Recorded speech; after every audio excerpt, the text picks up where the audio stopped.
गरीब की दोस्ती। साहब, मैं आपका सामान उठा लूं क्या? साहिल अभी बस से उतर ही रहा था कि किसी की आवाज़ सुनकर चौंक गया। पीछे मुड़कर देखा तो उसकी ही उम्र का लड़का फटे पुराने कपड़े पहने उसके सामान की तरफ देख रहा था। साहिल ने उसे टालते हुए कहा, नहीं, मैं सामान खुद उठा लूंगा। यह सुनकर वह लड़का थोड़ा सा निराश हो गया और बोला, साहब कुछ भी दे दीजिएगा, बहुत मजबूर हूँ, कुछ खाने का इंतजाम हो जाएगा। साहिल झुंझलाकर उसकी आंखों की ओर देख रहा था। उस लड़के की आंखों में उसे आंसू नजर आ रहे थे। फिर उसने गौर से देखा तो समझ में आया, यह तो उसके बचपन का दोस्त राहुल है, इस हाल में है। साहिल ने उससे कहा, पहले मेरे साथ चलो। वह उसे पास के एक ढाबे पर ले गया। क्या खाओगे? साहिल के पूछने पर लड़के ने कहा, नहीं साहब, अगर आप अपना सामान उठवाओगे तो ही मैं कुछ लूँगा। साहिल हंसते हुए बोला, हाँ मैं जानता हूँ तुम बहुत खुददार हो, किसी की मदद नहीं लोगे, सामान बाद में उठा लेना, पहले कुछ खा लो। बैठो, मैं अभी आया। लड़का डरते डरते सामने पड़ी मेज कुर्सी पर बैठ गया। साहिल कुछ देर में आकर उसके सामने वाली कुर्सी पर बैठ जाता है। साहिल उसे पूछता है, तुम इस हाल में कैसे? मेरा मतलब कुछ अपने बारे में बताओ। राहुल ने बताया, साहब मेरे पिता इसी गांव में एक किसान थे। गांव के जमींदार से कर्ज लेकर उन्होंने फसल लगाई थी, लेकिन सारी फसल खराब हो गई। कर्ज का ब्याज बढ़ता गया। जमींदार ने खेतों पर, बैलों पर और घरों पर कब्जा कर लिया। पिताजी ये सब बर्दाश्त ना कर सके और फांसी लगा ली। मैं तब बहुत छोटा था। कुछ दिन बाद माँ भी चल बसी। स्कूल जाना तो दूर, गांव में कोई काम ना मिला, भूखे मरने लगा। तब से जो भी काम मिलता वह कर लेता हूँ। दोपहर को बस के आने पर कोई कोई सवारी सामान उठवा लेती है तो खाने का जुगाड़ हो जाता है। तभी खाना आ गया। खाना देखकर राहुल बोला, साहब यह तो बहुत महंगा होगा, मेरी मजदूरी तो बस 10 रुपये बनती है, ये सब मैं कैसे चुका पाऊंगा? साहिल हंसते हुए बोला, अभी मैं आया हूँ, वापस भी जाऊंगा, तब मेरे सामान उठा लेना। साहिल उसे जानबूझकर अपनी पहचान नहीं बता रहा था। उसे पता था कि अगर उसने ऐसा किया तो राहुल उसे मदद नहीं लेगा। राहुल बहुत भूखा था, वह जल्दी जल्दी खाना खाने लगा। इधर साहिल कुछ देर के लिए पुराने दिनों में खो गया। उस समय दोनों एक ही स्कूल में पढ़ते थे, दोनों साथ खेलते थे।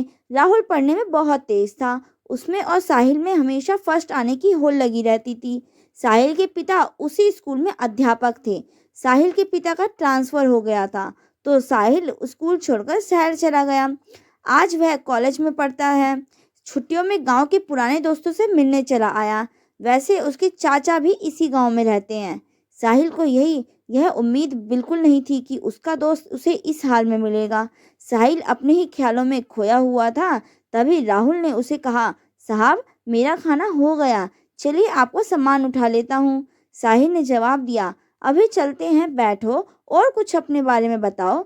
अब कहाँ रहते हो और आगे क्या करोगे? राहुल ने जवाब दिया, साहब क्या करोगे, मेरे बारे में जानकर मेरे जैसे लोग ऐसे ही सड़क पर मजदूरी करते रहते हैं और एक दिन ऐसे ही मर जाते हैं। एक समय था हमारे पास भी सब कुछ था, वो जो सामने आप स्कूल देख रहे हैं, मैं वहाँ पढ़ता था। साहिल बोला, अब पढ़ने का मन नहीं करता? राहुल बोला, साहब माता पिता का साया क्या होता है यह उनके जाने के बाद ही पता चलता है। मेरे पिता मुझे सरकारी अफसर बनाना चाहते थे। साहिल उसकी बातें गौर से सुन रहा था। राहुल को एक पल के लिए यह एहसास नहीं हुआ कि यह तो उसका बिछड़ा हुआ दोस्त है, क्योंकि साहिल के नयन नक्श से लेकर उसका पहनावा सब बदल चुका था। राहुल ने पूछा, साहब आप यहाँ किसके घर आए हैं? साहिल ने अपनी पहचान छुपाते हुए कहा, नहीं बस ऐसे ही गांव घूमने आया था। यहाँ कोई होटल मिल जाएगा रुकने के लिए? हाँ साहब, बस स्टैंड के पीछे ही एक होटल है। आपके शहर जैसा तो नहीं पर ठीक ठाक है, मैं आपको वहीं ले चलता हूँ, राहुल बोला। साहिल ने हाँ में सर हिलाया। राहुल सामान लेकर आगे आगे और साहिल उसके पीछे पीछे चलने लगा। कुछ ही देर में वह होटल में पहुंच गए। साहिल ने एक कमरा लिया। राहुल उससे कहने लगा, साहब मैं चलता हूँ, जब आपको जाना हो तो बता देना, मैं आपका सामान लेने आ जाऊंगा। साहिल बोला, अरे रुको, यह कमरा मैंने 2 लोगों के लिए लिया है, तुम मेरे साथ रहोगे। राहुल बोला, नहीं साहब, कहाँ मैं और कहाँ आप। वैसे भी मैं तो कहीं भी सो जाता हूँ। मेरा बिस्तर एक पेड़ के ऊपर रखा होता है, वहीं पेड़ के नीचे चबूतरे पर सो जाता हूँ। मुझे जाने दो साहब। साहिल बोला, मुझे तुमसे बहुत सी बातें करनी है। जब तक मैं यहाँ हूँ तुम मेरे साथ रहोगे। मैं यहाँ किसी को नहीं जानता, तुम मुझे पूरा गांव घुमाओगे। राहुल कुछ नहीं बोला। कमरे में सामान रखने के बाद साहिल राहुल को लेकर एक कपड़े की दुकान पर पहुंचा। उसे नए कपड़े दिलवाए, नए जूते दिलवाए, फिर उसे लेकर होटल पर आया। उसने राहुल की ज़रूरत का हर सामान खरीदा। उससे कहा, तुम नहा कर ये कपड़े पहनो, मैं अभी आता हूँ। राहुल को कुछ समझ नहीं आ रहा था। उसने नहा धोकर नए कपड़े पहन ले। अपने आप को शीशे में देख ही रहा था, तभी साहिल आ गया। राहुल अपने कपड़ों को देखकर रो रहा था। साहिल बोला, क्या हुआ, कपड़े अच्छे नहीं? राहुल बोला, नहीं साहब, माँ की याद आ गई। वो अपने हाथ से सिलकर कपड़े पहनाया करती थी। कल मैं आपको अपना घर दिखाऊंगा जो जमींदार ने हथिया लिया है। साहिल उससे बैठकर बातें करने लगा। कितना कर्जा था तुम्हारा? राहुल ने कहा, साहब सब मिलाकर 50-60 हज़ार था। अब तो 80-90 हज़ार हो गया होगा। काफी देर इधर उधर की बातें करने के बाद दोनों सो गए। सुबह साहिल राहुल को लेकर गांव घूमने गया। वहां राहुल ने अपना घर दिखाया जो बंद था। फिर वह उस पेड़ के नीचे गया जहां कल तक वह सोता था। राहुल बोला, साहब ये पेड़ ही मेरे माँ बाप हैं, मैं यहीं सोता हूँ। साहिल बोला, मैंने तुमसे झूठ बोला था, मैं गांव घूमने नहीं सिर्फ तुमसे मिलने आया था। यह सुनकर राहुल चौंक गया। साहिल ने बताया, मैं तुम्हारे बचपन का दोस्त हूँ, साहिल हूँ। यह सुनकर राहुल गौर से साहिल के चेहरे को देखने लगा। उसे अब उसमें अपना दोस्त नजर आने लगा। उसकी आंखों से टप टप के आंसू बह रहे थे। साहब आप, वह कुछ बोलता इससे पहले साहिल ने कहा, साहब नहीं, साहिल तुम्हारा दोस्त। राहुल कुछ बोल ना सका। बस एकाटक साहिल को देखे जा रहा था। उसके अंदर का सैलाब अब उमड़ने लगा था। इतने सालों का दर्द उसकी आंखों से बह रहा था। आज उसका कोई अपना उससे मिलने आया, इस बात पर अभी भी उसे विश्वास नहीं हो रहा था। साहिल ने उसे चुप कराया। फिर वह उसे लेकर अपने चाचा के घर गया। साहिल के चाचा सब पहले से जानते थे। साहिल ने उनसे कुछ बातें की। साहिल के चाचा एक संपन्न किसान थे। उन्होंने अपने साथ कुछ और किसानों को इकट्ठा किया और जमींदार के घर पहुंच गए। साहिल के चाचा ने जमींदार से पूछा, इसके पिता पर कितना कर्ज है? जमींदार ने अकड़ से कहा, कौन चुकाएगा? इसके पास तो फूटी कौड़ी नहीं है, नहीं तो इसका बाप फांसी नहीं झूलता। सब मिलाकर 1 लाख है। साहिल ने अपने चाचा को इशारा किया। उन्होंने बैग से 1 लाख रुपए निकालकर जमींदार के सामने रख दिए और कहा, इसके खेत, मकान और बैल अभी वापस चाहिए। जमींदार यह देखकर घबरा गया, लेकिन इतने लोगों के सामने कर भी क्या सकता था। घर की चाबी और कागज वापस कर दिए। बैल उसे घर भिजवा दिए। वहां से निकलकर साहिल बोला, चाचा जी मैं शहर पहुंचते ही आपके पैसे लौटा दूंगा। चाचा जी ने कहा, कोई बात नहीं बेटा, तुम बहुत नेक काम कर रहे हो। फिर उन्होंने किसानों के सामने राहुल से बोला, बेटा तुम्हें तुम्हारा सब कुछ वापस मिल गया।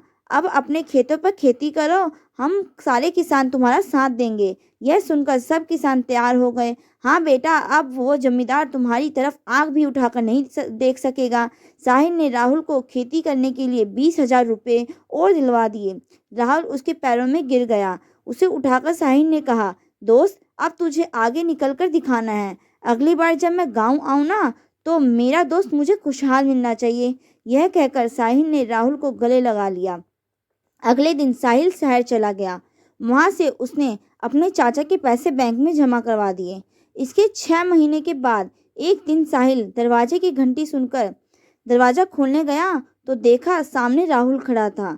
6 महीने में बिल्कुल बदल गया था। साहिल ने उसे गले लगा लिया।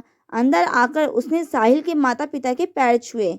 साहिल बोला, अचानक यहाँ कैसे? सब ठीक है ना? उस जमींदार ने परेशान तो नहीं किया?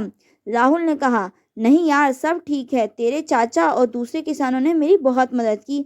अब तो सब ठीक है। मेरी फसल भी अच्छी है। उसकी कमाई से तेरा कर्ज चुकाने आया हूँ। यह 20,000 है, बाकी धीरे धीरे चुका दूंगा।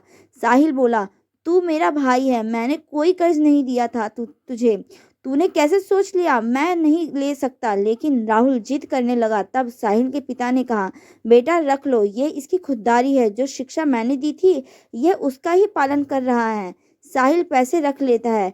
फिर राहुल शर्माते हुए उसे अपनी शादी का कार्ड पकड़ा देता है। साहिल कहता है, अरे ये क्या, तू शादी कर रहा है?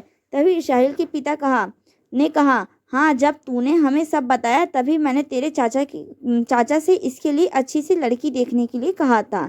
कब तक घर में अकेला रहेगा? राहुल बोला, मैं आप लोगों का एहसान जिंदगी भर नहीं भूल सकता। मेरी तो कोई औकात नहीं थी। साहिल बोला, सब ऊपर वाला करता है, सब उसी के हाथ में है। तेरे अच्छे दिन आने थे तो मैं नहीं आता मदद करने, तो ऊपर वाला किसी और को भेज देता। कुछ दिन बाद साहिल अपने परिवार के साथ राहुल की शादी में पहुंच गया। उन्हें देखकर राहुल बहुत खुश हुआ। उनके साथ पूरा गांव दोनों की दोस्ती की मिसाल देने लगा।